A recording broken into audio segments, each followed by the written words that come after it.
Resumo da novela O Rico e Lázaro. Inscreva-se no canal e deixe o seu like para apoiar o canal. Belsazar reclama à mãe que Arioque ainda o trata como criança. Nitocris diz que ele deve se impor como príncipe herdeiro e não permitir isso. Belsazar afirma que vai provar que já é um homem. Ela responde que para ela ele não precisa provar nada, e pede que se arrume bem para receber o avô. O rei pergunta à rainha como está. Ela diz que ele parece um verdadeiro soberano e lembra que deve agradecer a Marduk. O rei diz que não fará isso, pois só agradece ao Deus único. A rainha alerta que isso pode causar problemas. Ele pergunta a Rebeca se sua senhora a obriga a adorar os deuses da Babilônia. Rebeca responde que sua senhora respeita seus servos. A rainha argumenta que ela é uma cativa e o rei tem dever com seu povo. Pede que ele ao menos finja respeito pelos deuses locais. O rei diz que após 7 anos como animal aprendeu a temer a Deus e que sabe lidar com qualquer desconforto. Rebeca avisa que está pronta, e a rainha a dispensa.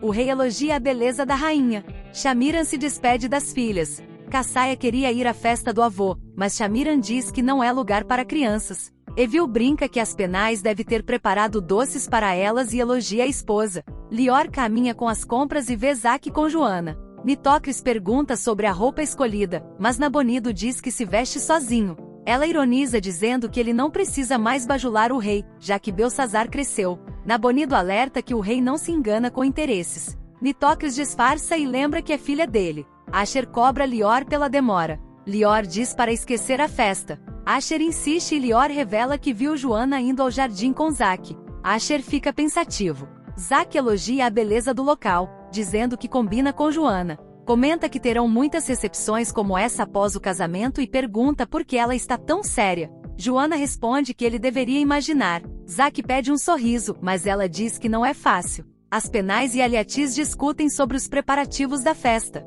Arioque brinca que Aspenais vive ocupado com banquetes. Aspenais rebate, dizendo que Arioque nunca tem uma mulher fixa. Arioque lembra de Shag, que o marcou. A rainha de Judá comenta que ainda não chegaram os convidados. Ebed explica que os membros da realeza são os últimos a chegar. Ela diz estar ansiosa para falar com Nabucodonosor. Ebed pede que espere o momento certo. Mesaque comenta que ouviu falar que o banquete seria para poucos.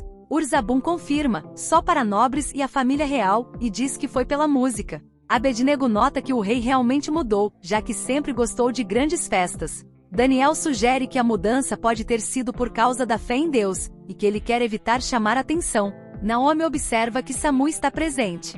Daniel diz que o sumo sacerdote jamais ficaria de fora.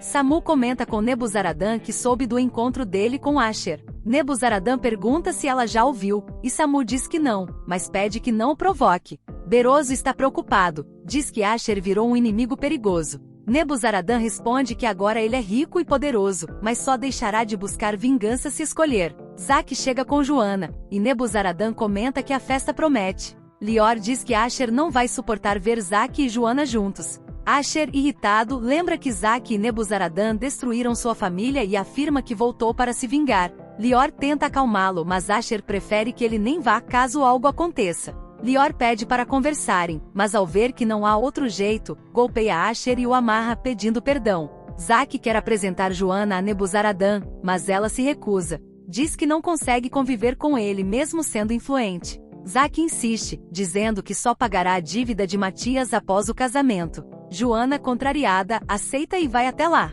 A rainha pergunta se o novo rei terá compaixão de Joaquim. Daniel acha difícil. Abednego e Ebed lembram da gravidade da acusação. Naomi diz que Edissa também sofre. Mesmo assim, a rainha diz que vai tentar com fé, Deus pode ajudar. Nebuzaradã comenta com Zaque que soube do casamento dele com Joana.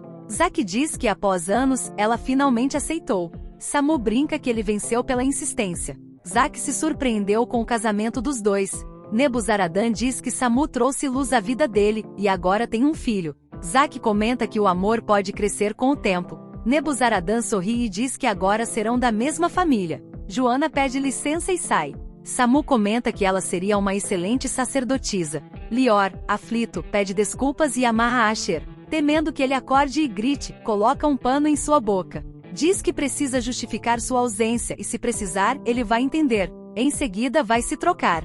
Davi reclama por não estarem no jardim. A irmã diz que o lugar não é para crianças. Davi culpa Nabor. Lia defende a irmã e diz que festas à noite são para adultos. Gadize chega e leva os dois. Zabaya sai, e Darice leva comida para Shag Shag. Ela agradece e pergunta sobre seu filho. Darice conta que Urzabun formou uma linda família e tocou flauta por 7 anos para o rei Nabucodonosor, que ficou como um animal por castigo divino, acalmando-se apenas com a música de Urzabun. Lior se arruma para a festa, olha Asher amarrado e vai embora. Zelfa diz a Malca que todos a admiram. Pergunta como ela está com o casamento de Isaac e Joana. Malca diz que se tiver que dividir o marido, melhor que seja com Joana. Zelfa diz que foi conversar com Joana e diz que ela só se casará com a aprovação de Malca. Malca, emocionada, diz que só quer que eles sejam felizes. Zelfa a consola com um abraço. Joana parabeniza Daniel pelo filho. Ele diz que foi um parto difícil, mas tudo correu bem graças a Mesaque.